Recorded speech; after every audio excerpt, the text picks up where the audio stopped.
Hello, everybody, and welcome to the Master Sales Funnels podcast. I'm your host, Justin Coleman, and this is episode 37. Today we have an awesome guest, Super Sid. He is a marketing coach. He's been featured in Entrepreneur, Forbes, Influence, and other large publications, and he's the founder of the Super Online Organic Prospecting System. How's it going today, Sid? What's up, man? How are you? Thanks so much for having me on the show, man.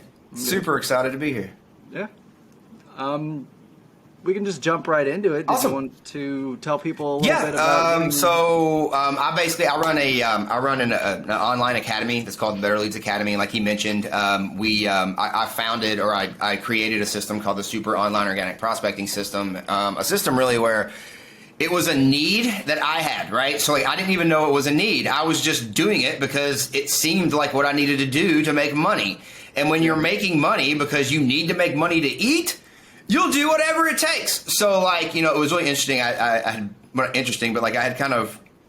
had 2007 hit me, or 17 hit me, sorry. And, the whole ClickFunnels funnel craze just was everywhere, right? Like build the agency. And then at the end of 2017, it was so popular that people were like, build the agency that teaches you how to build the agency, right? I mean, it had literally doubled on itself. And, and I built an agency, and it wasn't, I've been kind of part of the agency world my entire life. I'd built websites for a long time, pretty much that's all I'd ever done after college, and didn't even study for it at all, study for business, which I don't use at all. Went and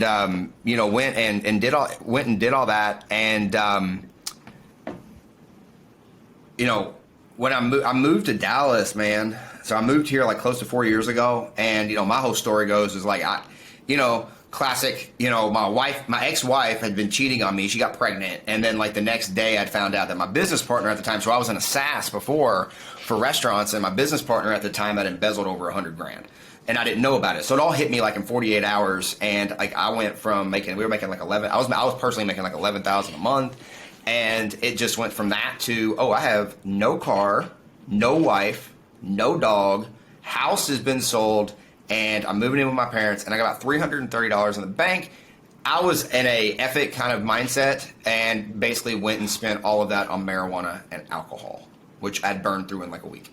So, I literally, a week later, I was sleeping in a pink bedroom with my little sister's old pink bedroom at my parents' house, and I didn't have anything, no assets, no money, no cash.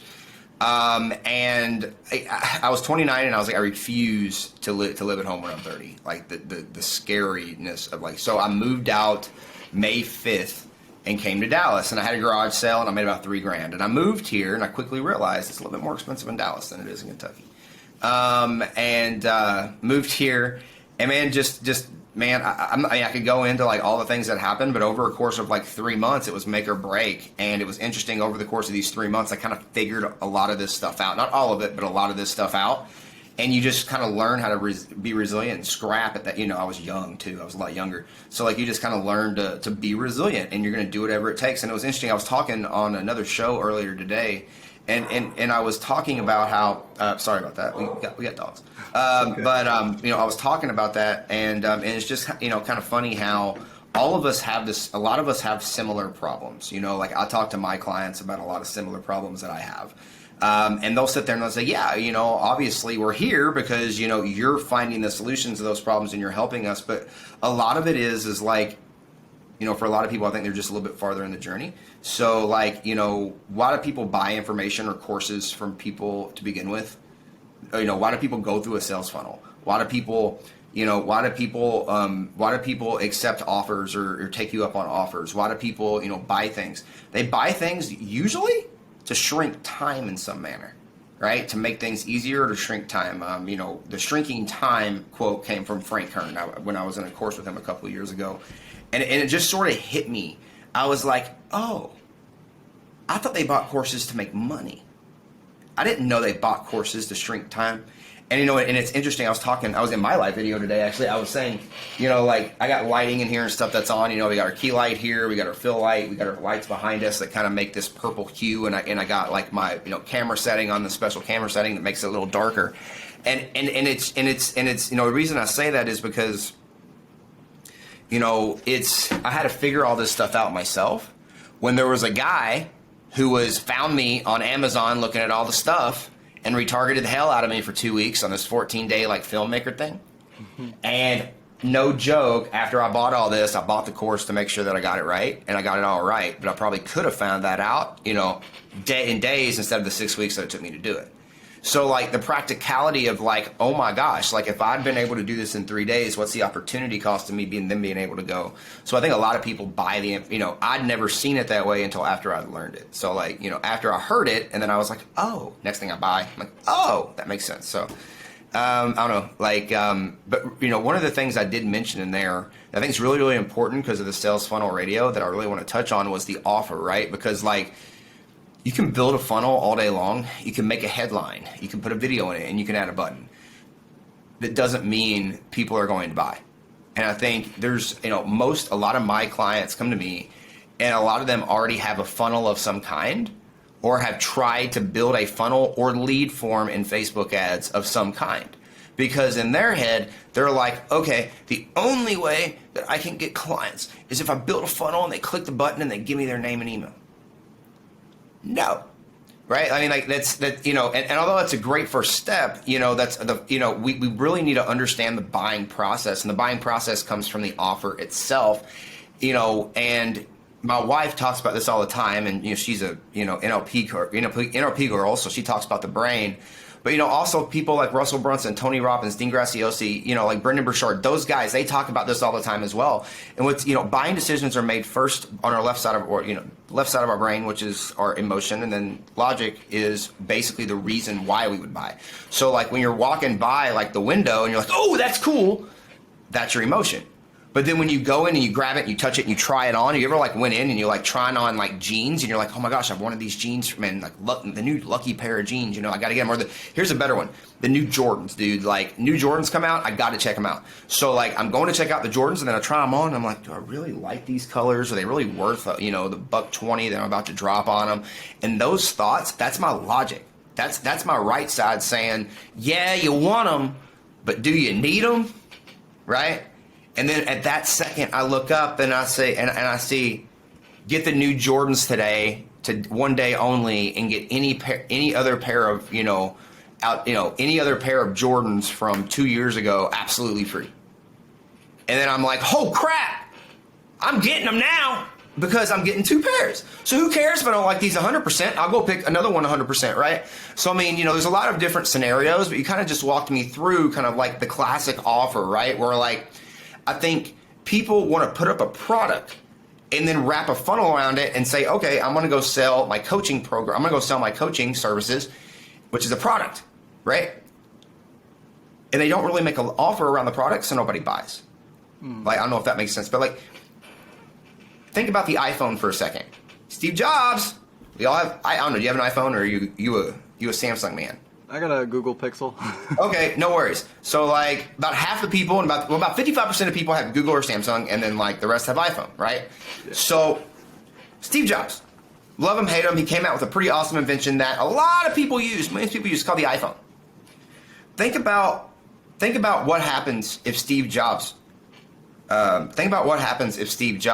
he sells the iPhone, what problems might you have when you buy that iPhone, right? Problems you might have. How do I use it?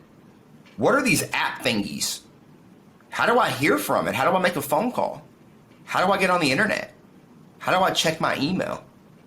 Right? So what does he do? He makes products and bundles products, headphones, informational products where you can go and you can learn how to use it with tutorials online. If you go to apple.com, you can find them. He also will give you his top X number of lists for any type of app that you could ever want, right? So he's creating problems with the product. He's then answering the call to those problems by then building things around that center problem that's making it, oh my gosh, well, I have to have it now because now he's created all of this value that I didn't even know I needed.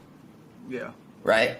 So I think it's really, really important because a lot of people want to miss this piece, and to even dig it a little farther, if you really want to look at, like, I mean, I missed this piece. I missed it multiple times in my failures. I didn't look at the who. I built like, oh, I needed this. Everybody's going to need this. And then I built a thing. It was an awesome thing. Great content, great everything. I never looked at who I wanted to sell it to, so I constantly was hitting the wrong audience, hitting the wrong market. And it doesn't matter what you're selling. It doesn't matter how good it is. If the people don't need it, they don't care. So like, that's a big lesson as well.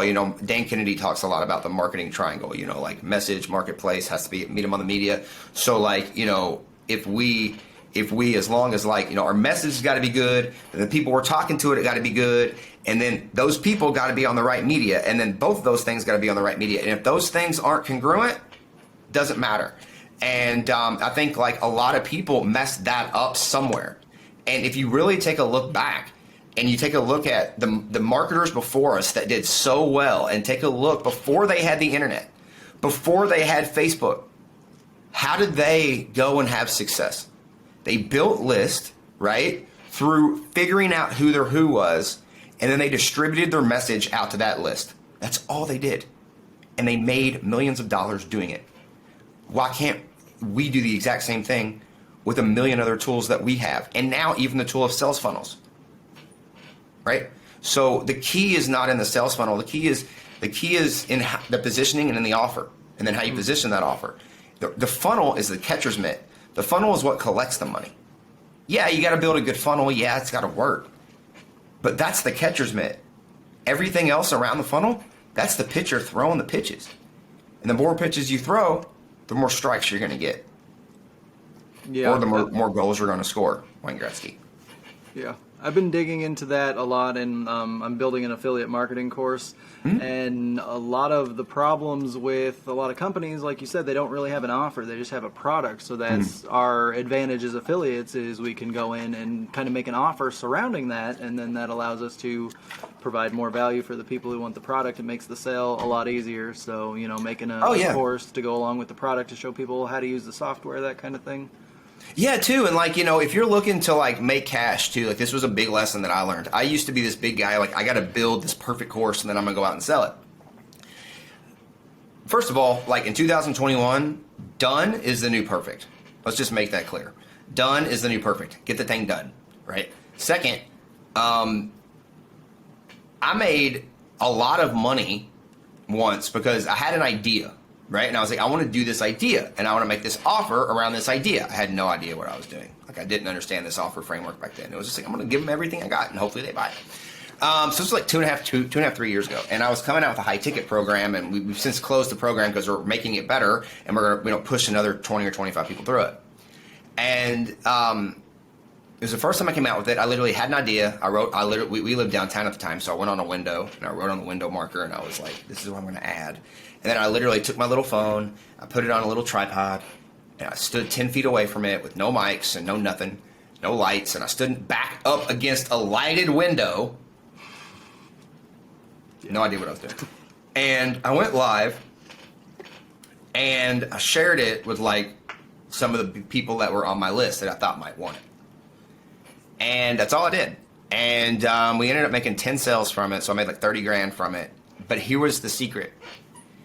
Product wasn't even built yet. Mm-hmm.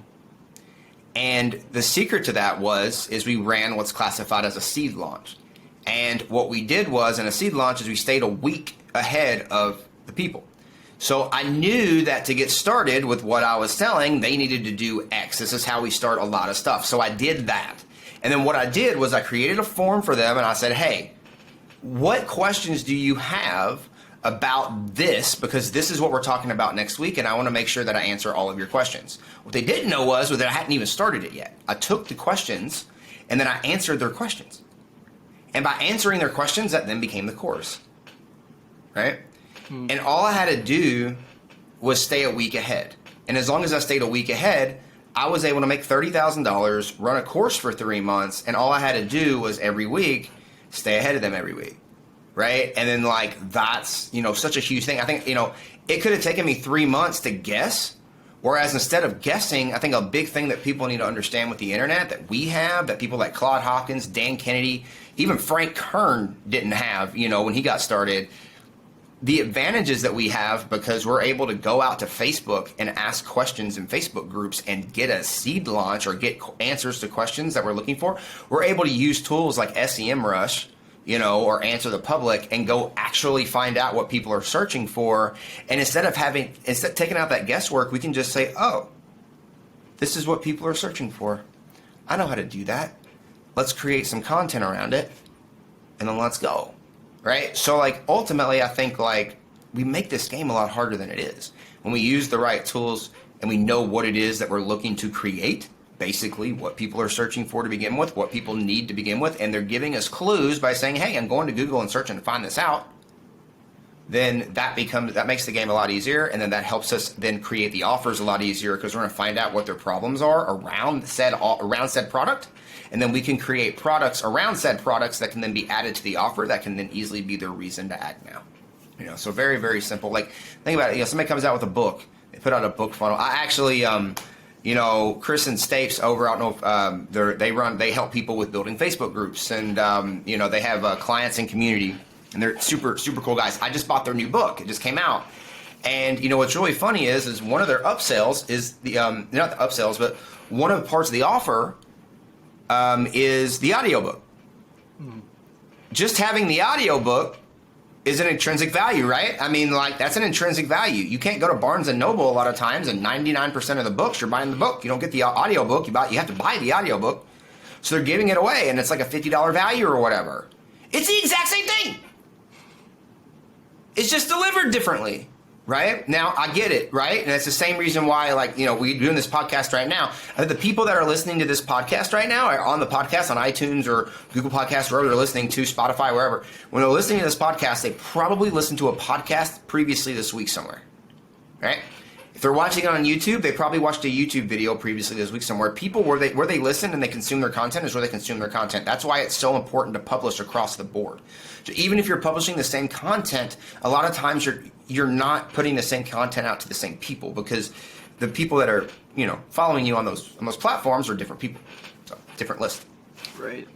What if you don't have the time or energy to focus on all the platforms? Would you recommend mastering one, or do you just always recommend going? You always want to have a master show. So I have a master show, and that's kind of my blog, and that really comes from the Brendan Burchard. Although YouTube, we're getting a lot of traction on YouTube right now, and YouTube is just really, really interesting as far as traffic. It's SEO based, so it takes a while. I wouldn't make it your primary go-to at the beginning, because unless you got cash, because it's going to take 6 months, 8 months probably to get to a point where you can really begin. When I say monetize, I don't mean go to AdSense and get paid money from ads. Those are pennies. I mean actually get high ticket clients from it. Yeah. 6 to 8 months, but that's also SEO. So that's common. Yeah. What I would do, honestly, is I would go the first thing you got to look at is where is your who, and then the second thing you want to look at is where is your who hanging out. It's not about where you want to hang out, it's where your who's hanging out. Where are your prospects at? Where are they asking their questions? What groups are they in? They might be on LinkedIn, they might be on YouTube, they might be on IG. One of my clients, she does dog training. Her main show is not on Facebook. Her main show is not on YouTube. Her main show is not her main show, no joke, IG and TikTok. All day. She splinters, so we talk about how we can take, you could take this video that we're doing, and you could break this video up into 80 something different pieces of content, right? So you could do it in videos, you could do it in audio, you could do it in transcription, you could do an article, you could break it up into quotes. There's so many things you could do with it. And so when you don't have the time, I don't have the time either. None of us have the time. So what do? I take my main show, which usually is my blog, right? So I put out my blog every Monday. Now, I'm a week ahead of it, so this, the blog that we've worked on this week is going up Monday, right? We'll create the video. That video, of course, then goes on YouTube. And then what we do is obviously we're tagging and backlinking everything back to each other, and that just creates noise and more noise, and that's obviously important. And then we'll create that video, and then what we do is we'll break it apart. So we'll break the video, the main video, we'll break that video into a Facebook cut. We'll then break it into a YouTube cut where I'm I give away the engagement breaks, and then I have the intro, and then I have the ending bumper. And then we'll break it up into a podcast episode where I got the ending and beginning bumpers of the podcast episode. We'll break it up into an IGTV episode. We'll turn it into a blog. We'll do usually 3 to 5 short type of reels with it. So what we do is I break my videos. All of them have I'll have a headline and then an overview, and then I have usually 3 to 5 main points of the video. So each main point will break that main point into a short video. That short video is usually used as a reel on Facebook. And it's usually used as other pieces that we can put on Facebook because it's different, something different. It's a different, pattern interrupt that someone saw, right, from the previous video before. And then usually that entire week, we're putting these snippets and we'll take memes and put those quotes on memes and stuff like that, right? We'll create GIFs and all this stuff. And then everything that we're posting on IG, on Facebook, on YouTube obviously is where the video goes. On I don't post on TikTok, my blog, all that stuff, but mainly Facebook and IG, and the groups and stuff on Facebook and then on LinkedIn. What we're doing is we just splinter this content around that. It's all talking and tying back to the same main episode, right? And then we talk about it all week, and we tie people back to that same episode. And then this gets a little advanced, but by tying them back to the same episode, that has a pixel. So all we're looking to do is get that embedded pixel, because once that we get that pixel embed, if we're running ads at that audience, then we're able to start a sequence, paid sequence at that audience, and then purposely start turning them into a client. So it's just purposely pointing traffic to a spot and then identifying when they hit that spot and then purposely starting a sequence after they took on that behavior. And I know that might sound really, really advanced. It's just hey, come over here. And if they came over here, then now you got somebody yelling in their ear to do something else. And it's noise on top of noise pointing in one direction to buy something from you. That's all it is. Nice. I'm sweating. That was a lot. Yeah. That's crazy being on that many platforms at once. I'm SEO. Yeah, it's just list. This game's about list, dog. It's all about list. Yeah. It's all about list, and then building your goodwill in that list. The more goodwill you got, the bigger, more goodwill you got to a list, the more money you make. Yeah, I feel the more goodwill you got to a bigger list, the bigger money you make, right? Yeah. So, at the end of the day, Grant Cardone and Frank Kern are making money because their lists are huge. Dean Graziosi, Tony Robbins are making money because their lists are huge. Russell Brunson making... Now, they had to spend a lot of money to get that list. They had to do this for years to get that list, but that's the game. And don't let anybody this BS about, I did this with no list. All they're saying is that they ran conversion ads and let Facebook pay to figure out who would be their best client. And that is a risky game because it's kind of like playing PPC. You have no idea who's going to click. There's bozos out there, and I'd rather position myself properly than just go run Facebook ads and hope the Facebook algorithm finds my clients. That's just kind of dumb, in my opinion. My list seems a little unresponsive. Do you have any tips on how to get people to respond? Your list, email list or what list? Yeah, email list. I can send out a question. So when was the last time you sent an email to your email list? I have automations going out every Friday that kind of gather everything I published that week, and then that sends out. And then every now and then I'll send an offer for an affiliate product. So the goodwill of the list is going to accomplish in how well you're helping the list achieve the problems that they have. Mm-hmm. So when you build an email list, consistency is going to be the big thing. I send 2 emails out a day to my list at least. But what we're sending out is based upon what they're doing.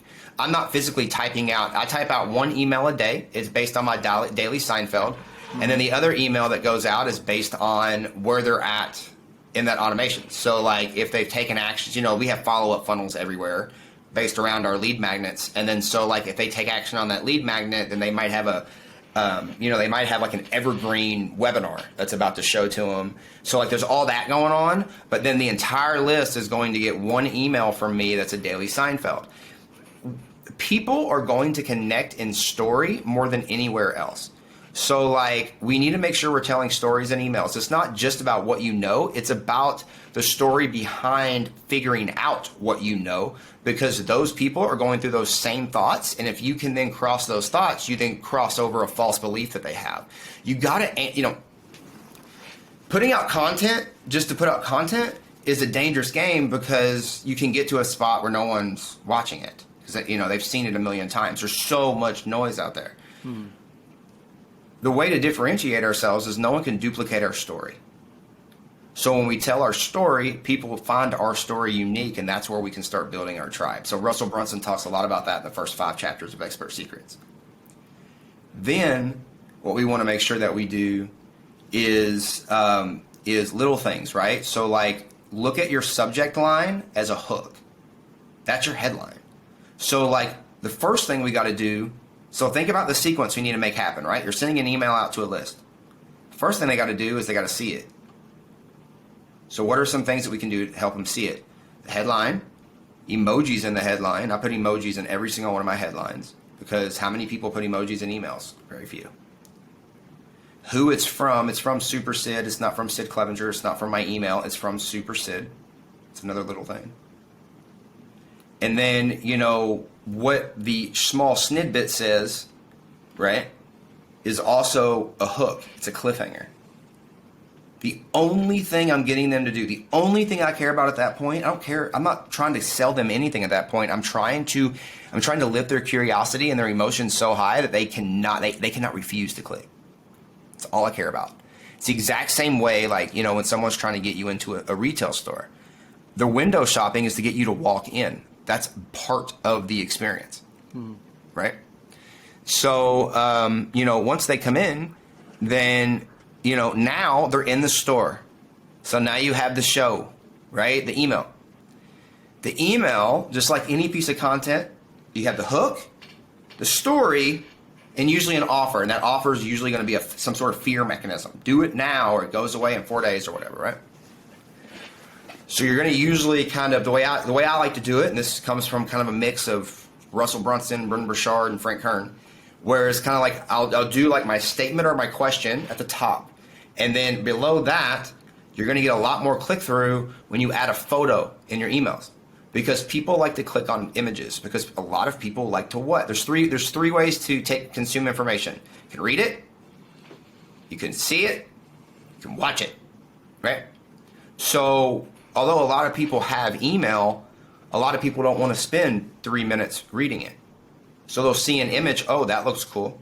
So I usually, through my thumbnails on YouTube, we recycle those and we use those thumbnails as the images, and then we just put a little like play button there, and we notice half the people that click through are clicking that image, right? So that's a really big thing. So first we had to hook them in to open it.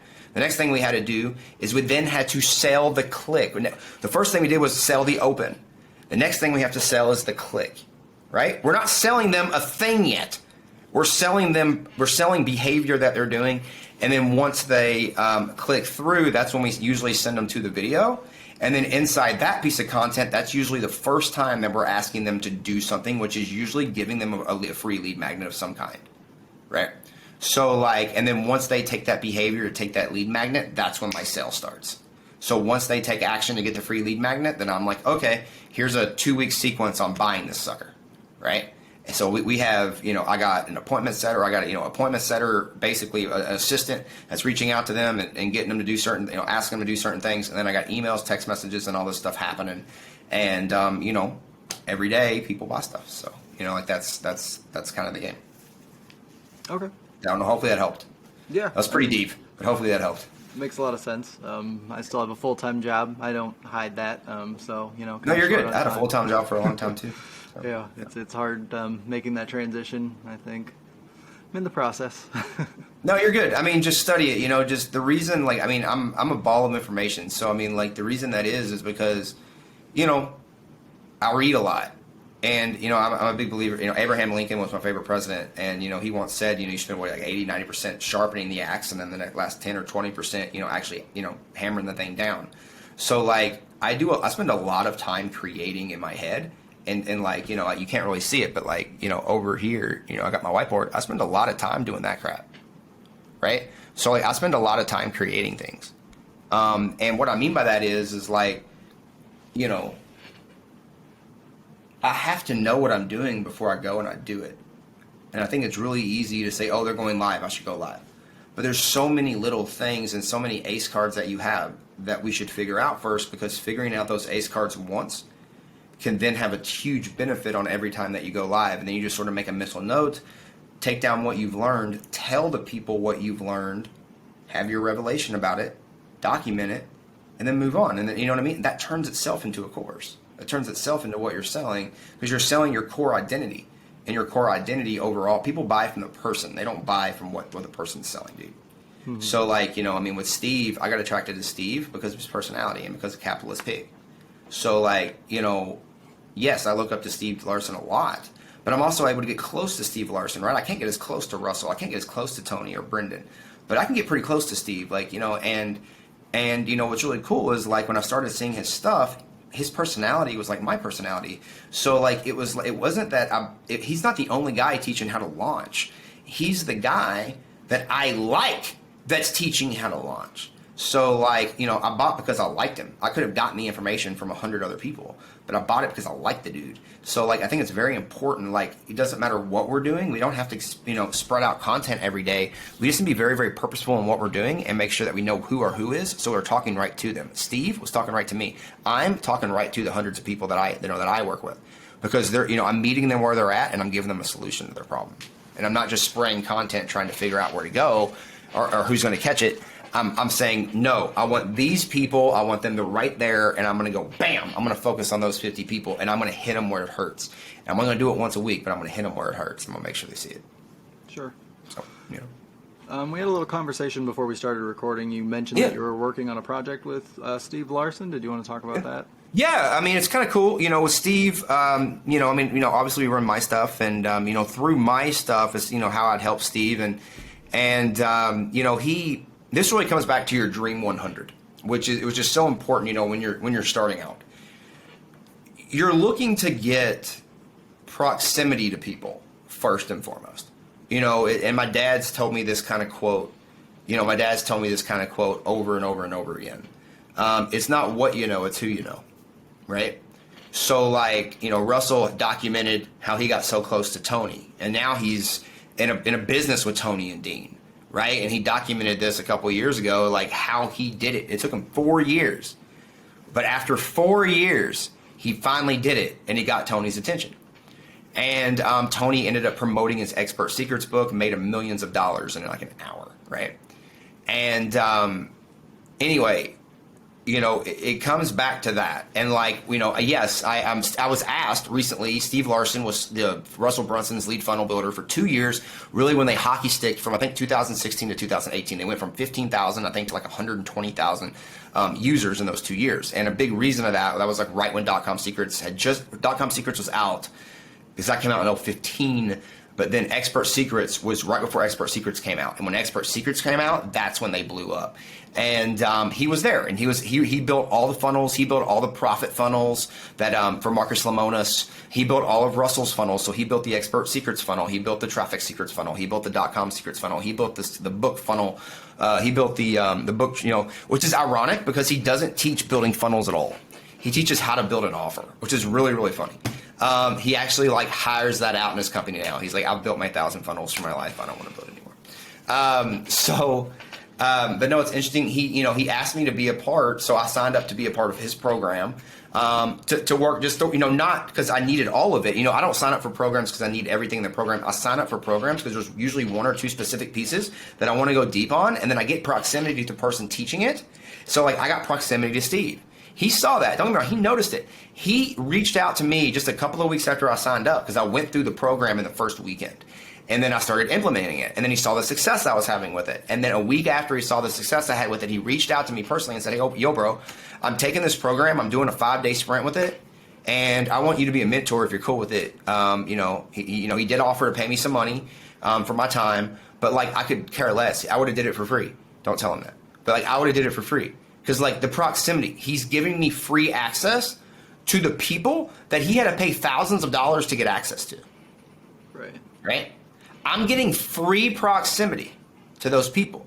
How many of those people do you think have opted into my stuff? How many of those people have asked to join my Facebook group? How many of those people have sent me friend requests? How many of those people have been asked to get on my email list over the past 2 weeks? Hundreds of them. And that's my payment. Because as I'm promoting, and as I'm building the list, as long as my who is right, and I'm JVing with people that are right, and I'm doing my Dream 100. So like this Steve thing is one of what I should try to do 10 to 15 times a year. Because that's going to do nothing but massively grow my list, being in proximity of people who already have massive lists and are looked at as major authorities in your space. Yeah, I think network's been a little bit of my weak spot. I'm trying to start talking, man. Just dive into ClickFunnels group and start talking to people. That's how I do it. Just start talking in the comments. Like I said, I'm starting to build that affiliate marketing course, and I think that'll help open some doors because I'll be able to for sure, man, offer people deals for promoting it and that kind of thing. So Absolutely. So far, I've just been affiliate marketing other people's products and writing blogs about software. But that's how Steven did that for a long time too. Yeah, he talks a lot about that in his program. He did that, and MLM Hacks was his first 2 programs, which I would never touch, which is hilarious because I would never touch MLM. And then he talked about I don't understand affiliate marketing very well. Like, do we do affiliate marketing? Yeah, I mean, like if we're using I'm a partner in a couple of SaaS programs that we use for our system, so my partnership comes through my promotion, right? So I didn't pay to build it. I was asked, hey, this fits really well into your prospecting system. Yeah, it does. Awesome. Used it, worked really well, did a couple of videos for it, speak at a couple other things in their workshops, and then, we just kind of intertwine it into my system. So they're promoting me, I'm promoting them, right? But, it's neat because, you're constantly looking for those types of deals.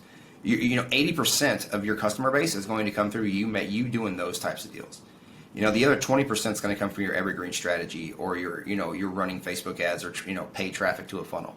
The big thing, man, you're doing the right thing. Meet people, right? Just in this one podcast alone, what was one thing I said to you? Hey, I got proximity to Steve now. I want to help you out. Since I got proximity to him, let me see if I can get you proximity to him so he can help you out and grow your show. Now, I want you to hear me what I did. This is exactly what I did. This is one of the things I teach. I'm giving you proximity to my list. I already know you're going to give me proximity to your list, right? Mm-hmm. But here's the thing. If Steve Larson gets on your list, and he's also somebody in my space, and he's also a little bit of a bigger name than I am, let's just be real here, he is. He's been doing it a little bit longer than me. He has a bigger list than I do. But then some of his people, right, who just probably heard at least an echo, if not saw me in his course as an admin and a mentor and a coach in his course, are then going to tie those two together. And if they hadn't seen me yet, that second scream and that second piece of noise that I just threw at them is just a second chance for them to see me in the same proximity as Steve. So now I'm getting a chance to help you out because I'm getting you proximity to somebody. I'm helping Steve out because I'm getting him on a show. And then I'm helping you out. I'm helping me out because I'm getting myself close to Steve on the same show again, which to the perception of other people's minds is going to say, oh, this guy's around Steve again. Mm-hmm. Maybe I should listen to what he's talking about. And it's going to help me then add my list. You win, Steve win, I win. We all win when we all win. And as long as we're constantly looking for things like that, we're constantly going to make the world a better place, and we're constantly going to be good and good humans, man. And if we're looking to help people win every day, we're not going to be fighting each other every day and killing each other every day. And that should be what people are looking for. It's about helping people win every day. Because when you go out there and you purposely help somebody win every single day, and then you do it 30 days in a row, 30 people around you that have won because you helped them, it is absolutely impossible for you not to win, bro. Possible. Because you got 30 people surrounding you that are winning because you helped them. So the game isn't don't go out there and try to win. The game's go out there and try to help somebody else win. Just one. And if you help one person win each and every day, I promise you. My grandpa told me this. Not some guru that I paid thousands of dollars. I made a lot of mistakes in that field. But my grandpa, when I was little, he said, as long as you aim to get 1% better a day, son, you will live a good life. And he was right. And so every day I focus on what can I do to get 1% better today. And if I get 1% better today, my life's usually pretty good. And that's what I focus on. Powerful. That's going to be one of the sections that I clip out and put on put on my social media. It usually is. That's a good one. I say that one on almost every podcast. Yeah. So you have your super online organic prospecting system. Is that mostly through Facebook, or is that all over? It's online, so a lot of it's through publications, a lot of press. Press is such a great awareness piece. Podcasting. How to get on online. As you've seen, I've been an entrepreneur, Forbes. I'm aiming to get into Inc. right now.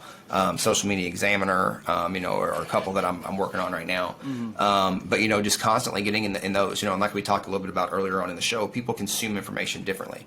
So people who listen to podcasts, listen to podcasts. People who watch YouTube. There's still a lot of people that read, or there's a lot of people that search, and then articles pull up about that topic. And then they read your words, and then it links back to your thing, right? So, at the end of the day, it's good in all realms because people are reading it, and it's going to tie back to ultimately the spot we're wanting to bring people back to, which is what we classify as our profile funnel or destination online. So think of our profile funnel as a free funnel we can build on our personal profiles, and we're just building traffic to that profile funnel because initially, for a lot of people, when they've never done organic prospecting, they think they got to build this funnel and take people off the platform. A funnel is not a click funnel. or a lead page's funnel. A funnel is a page or a destination that you are driving people to that is going to lead someone somewhere else, right? That's a funnel. So like, you can build your personal Facebook page as a funnel by simply, like your cover image, your profile image, your description, and your featured stories. You can literally go in there and create stories around what it is you do, add backlinks to those stories, add links in your description, add a description behind your cover image and your profile image that's a sales letter, and then point people in the way of your lead magnet. And then when you do that, like how many people visit your personal profile a day? You run a podcast. People probably listen to your podcast, have never seen your personal Facebook profile. They're probably gonna go check it out. So if you have in those 4 spots who you are, what you do, and how you can help them, and where to go to get that help, half of them are going to go. The other half are going to send you a friend request, and then that's another part of that system, right? So how do we turn that friend request into a lead? So, like a lot of, I think a lot of it is just understanding what is the behavior people are doing, and then you just simply are on the other side of that door after they do it. So on social, do you have mostly prospects as friends, or would you still have like family and actual like close? My family friends? and stuff are still friends, but no, I mean like we use a tool called Friend Filter, and if they don't engage, so like I have like I have like my Dream 100 that I'm connected to, right? And then I have probably like 25 to 50 people in my family that I would connect to, but like that's it. The rest of it is used as a list. So like it's literally used like an email list. So like we attract people to me, and part of that is we take a friend request as a lead, right? We take it just as if someone opted into a funnel. And then since they sent me a friend request, they're automatically following me now, whether or not I friend them or not, they're automatically following me. And, it lets me go and check them out. So it gives me an opportunity to go check out them. Are they somebody that I can help? And then it's ultimately just, we have a full script and kind of a whole like way of doing this. But like, we literally, it's like they come up behind you, they tap you on the shoulder, you don't know who they are, you turn around and you're like, yo, what's up? How can I help you? Right? And like, it's literally like somebody is knocking on your door asking for your help. Because you got to remember, they saw your profile funnel. They know what it is that you do, and they sent you a friend request after you did that. So like, you want to figure out why. And then there's all these latent answers that people give you, and then it's figuring out based on what they said, where is it that you can point them. So it's not necessarily, oh, you sent me a friend request, I want to sell you my $10,000 thing. No, it's you sent me a friend request, how can I best help and serve you? Awesome, I have this resource.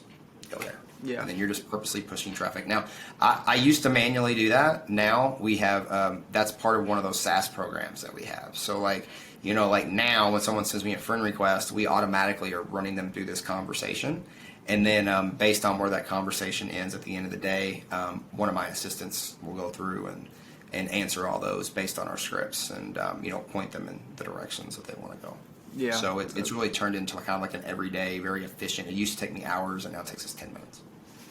I've gotten the onslaught of friend requests, but mine seem to be people trying to sell me their thing or get me to buy ClickFunnels. It's a lot of people want, and that goes back to positioning. Like how are you positioning yourself in the marketplace, and what are you talking about? Like you're putting together this course. One of the things that you could be talking about is like just building pressure in the marketplace. Hey, it's coming.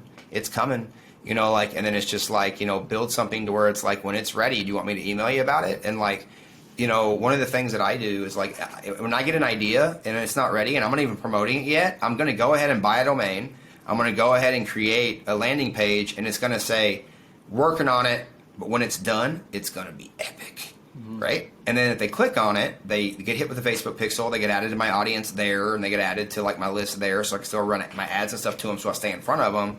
But even if you're not running ads, they're going there and they're showing interest. And then basically right below that, you can say, I am collecting, information from people that would like to get this the second it comes out so they can get access to it. And for the first 10 people that give me their, for the first 100 people that give me their information, I'm also going to give them bonus, right?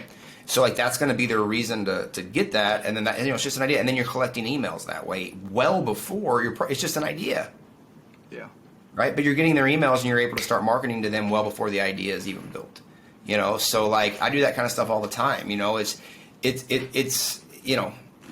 about being a guide and building up pressure and noise. And then think of movies. I see a preview for a movie a year before a movie comes out. It doesn't even have the title yet. Coming next summer. What? Cool. 3 months later, you're going to see the hero, right? Or the main character. 3 months after that, you're going to see the villain. 3 months after that, you're going to see the plot. And then what happens the month before the movie comes out? Heavy promotion, heavy YouTube and Facebook ads, or heavy YouTube ads usually. And then they send every single actor or actress out to the talk shows to talk about it and point people to the theater for opening night. Repeat that. That's what you do to open up an offer. That's what you do to launch something, right? And then you look at, you could look at movies, but I got kind of a famous blog post that I've put out that's been seen by thousands and thousands of people, and it's all about how I comparing an offer to Guns N' Roses' Appetite for Destruction album. So that's one of my favorite albums. It's a big reason why I carry vinyl in my office. The other thing there is Peter Pan was my favorite story, so that's the Peter Pan scene. That's Neverland, in a pop-up book that I got. But so like Guns N' Roses, think about it. Like Guns N' Roses is the influencer, aka Super Sid. The album is the offer, aka Better Leads Academy. The single is the lead magnet, aka Sweet Child of Mine. The lead magnet is put out there to get people to like that piece of that song so that they can go and they could like more of the album, buy the album, right? Once people buy the album and they become fans, quote unquote, on the list of people, what are they doing? They're not promoting like one-on-one time with Guns N' Roses. They're promoting events to go and see Guns N' Roses. So they go to a concert. What happens when they go to the concert? Oh, you can buy VIP and you get a chance to meet Guns N' Roses. You can buy apparel. You can buy more CDs, more singles. You can buy the closer to the stage, or you can buy farther away from the stage, right? All the products are there at the event to buy. And then what do they do at the end of the event? They promote you to come to another event. Appetite for Destruction became the ¡1 selling debut album of all time, and it's withstood that over the past 34 years. And they did it without the internet. They did it without, Spotify or iTunes or YouTube. They did it because they JV'd with Metallica, with Aerosmith, with AC/DC, with Nirvana, who already had lists. And they became the opening act. And nobody knew who they were. They were a bunch of young kids from LA that were kind of a bunch of punk kids with like huge hair. Axl Rose is a freaking weirdo, right? But they got put in front of the right people. And they spoke to the right people with what? Their message. It's all coming together. Right? Their message. That message related to those people. They wanted to hear more of that message. And they documented this every single week. Back then, you made your money on live performances. So every single week, they recognized that when they would open, their crowd grew more and more and more. And that's been documented now for a lot of bands. Breaking Benjamin talked a lot about how them and the bands that they chose helped raise theirs. Switchfoot, who was a Christian band, was another big one that did that. But I remember seeing Breaking Benjamin with, they opened for Saliva. And Saliva disappeared, and Breaking Benjamin blew up. Right? But they were, that's such a huge deal. So think about it. As an influencer, or as someone who's a coach, or as someone who has a product, you're the person selling the product. So, you know what I mean? That's, a lot of people think they got to sell their time. You don't got to sell their time. Do it like the movies. Do it like the influence. Do it like, the hair bands of the 90s, right? Before the internet. The internet can either be an accelerant for you or it can be a crutch. And, I think too many people go out there and say, hey, I'm posting on social media. I'm marketing for my company. No, you're not. Marketing comes from a lot more than just posting. Posting is a deliverable. It's how you deliver your marketing. It's not marketing itself, right? So your marketing comes in the actual message that you're creating and then who you're creating it for. The delivery of that message is something completely different. That's publishing. Yeah, you'll have to send me the link to that Guns N' Roses article so I can put it in the show notes. I think people would like to read that. Yeah, it's I got it on Facebook somewhere. I'll find it. All right. So you mentioned Better Leads Academy. Is that something that people graduate to as they've been? Yeah. So I open it one time a month, and the best time to come and check that out is actually you can just head over to our website at www.thesupersid.com. And when you head over to our website, you're going to see up at the top, it's going to say, just to register for our workshop. Or if you want to grab actually my checklist, I give away my top 10 organic things that I do every single day to find clients every day through what we do in our organic prospecting system. You can grab that for free. It's a PDF, and then you're also going to get like an audio. You're also going to get like a video training for each one of the things as well. It's a short video training, kind of going over what to do and what to check, and kind of what I go through every day when I go through this checklist. And you can go grab that at www.supersidsgift.com, as that's my gift to you. And then once you go through that, the next page is going to show you the free workshop. And then we'll be running that workshop later this month. And you all can hop in that workshop and come see me talk about how you can find your next client online. Nice. And for those of you listening, we'll be sure to link to all that in the show notes at mastersalesfunnels.com/037. To kind of wrap up here, is there any advice that you would give to people who are just getting started in the world of online marketing, making money online? Put your best stuff out there and do it consistently. I mean, that's probably the best advice I can give you around online. Life stuff, for me, it's always been around focus. I think it's real easy to get sucked into the idea of this is what they're doing, but they've been doing it for 20 years. I used to feel really bad because I'm like, well, damn, Brendan, I'm a huge Brendan Burchard fan. And, the first time I went to one of his workshops, he had thousands of people on there. And then I ran a workshop and I was like, I only got 18. What the hell am I doing wrong? You kind of get that, well, I'm never going to beat that, right? But then I think a lot of people, they see what they want, but they don't see the work that it's going to take to get there. And I think, it's real easy to kind of get overwhelmed around, well, I got to do all of this? Holy crap. No, you don't. You got to do what's right in front of you. And, I used to get kind of caught in this thing of well, I don't think I'm doing that well. I don't think I'm moving. I don't think I think I'm sludging along and I'm getting caught up in the mud. But the truth was what I was doing was I wasn't focusing on completing and doing it to the best of my ability, what was right in front of me. And probably the best advice I could give you, which really ties back to the 1% better, is I'm going to be honest with you, man. 2 hours ago, I didn't want to do this show. I'm tired. I've had a long day. It's 108 degrees in Dallas right now. It's just been a long, weird day. I don't want to do it. But you know what? I am based on my behavior, right? So if I just bail out, who am I to the hundreds of people that I coach or help when I tell them that you don't bail out on podcasts that you schedule for? It doesn't matter what the reason is unless you're dying, right? Or there's a death in the, you know what I mean? There's a family issue, a legitimate, you know what I mean? A real thing that you can't go to. And that crossed my head is I'm just tired. I do podcasts in the morning. It's not anything. It's just typically I do podcasts in the morning. And I think one of the biggest things is I'm sitting here and I got a million things to do. I'm sweating, as you can tell, because it's hot on my fan on. And I'm sitting here and I'm giving you everything I got for the last hour. It's the only focus I got. I sweated on this thing. I'm sweating right now. I raised my voice, not to scream, but just to make a point, and I put some of my best stuff out there. And the reason is because even if one person listens to this and it helps them, that one person could be my next best client. That one person could be that next success story. That one person, I could have the opportunity to help them win. And what was it I was talking about earlier? My whole goal is to help one person win today. And the way I help one person win is by focusing on focusing on doing everything that's on my schedule that day to the best of my ability. So as I sit here in front of you, and in that hour, I'm only focused on this one show. After this, I'm going to get up for 10 minutes. I'm going to rest, and I'm going to kind of release this show, and then I got to go work on YouTube stuff, right? So then I'm going to go sit on the couch, and I'm going to get into YouTube mode and work on YouTube for an hour, and then I'll get up for 10 minutes, and then I got to go do something else, and I'll probably get to bed around midnight or 1.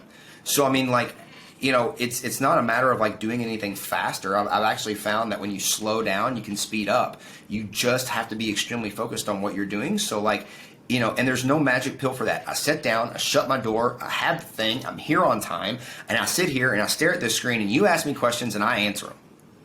That's it. And it takes energy and it takes effort. But I did this today, and I guarantee you in the next couple of days, if I keep doing this, a new opportunity is going to show up. Something new is going to fall in front of me. And it's all because I'm getting 1% better every day, and I'm moving forward every day. And as long as you're aiming at 1% better every day, you're going to live a good life, just like my grandpa said. So that'd be the best advice I could give anybody. That's great advice, and I hope that people take it. I know I'm going to take it, and I really appreciate you showing Absolutely. up and being on the show. Yeah, man, absolutely. And like I said, we all win when we all win. I'm big on, it's our choice to win. You have a choice to want to get up. You have a choice to get up. You have a choice to do what's in your head. We all have what we want to do in our head. And we all have those demons that say, you're not going to do it. Make the choice to win today by going and doing what you see in your head. We're all smart. We're all extremely smart people and beings. And all of us have special superpowers and gifts that, God gave us. Whatever God you believe in, that's not a thing. Just whatever thing you believe in, God's spirit, whatever. But you were born with special gifts to make this world a better place. All we're asking you and all anybody's asking you to do is share them. Because here's my favorite quote, and then we'll be done. Favorite quote is the meaning of life is to find your gift, but the purpose of life is to give that gift away. And I think that's so true in everything we've talked about, because go and find the gift, your superpower. Yours might be affiliates. And then go share what you've learned with the world so that they can go and win with it. As long as you do that every day, you'll have one hell of a life. That's awesome. I think that's a good note to end on. Yeah, man. Thank you, everybody, for listening, and be sure to check out the video version of this. I'll have it up on YouTube and the website. Again, show notes are at mastersalesfunnels.com/037. Be sure to tell a friend and subscribe if you haven't. Thanks, and as always, keep funneling.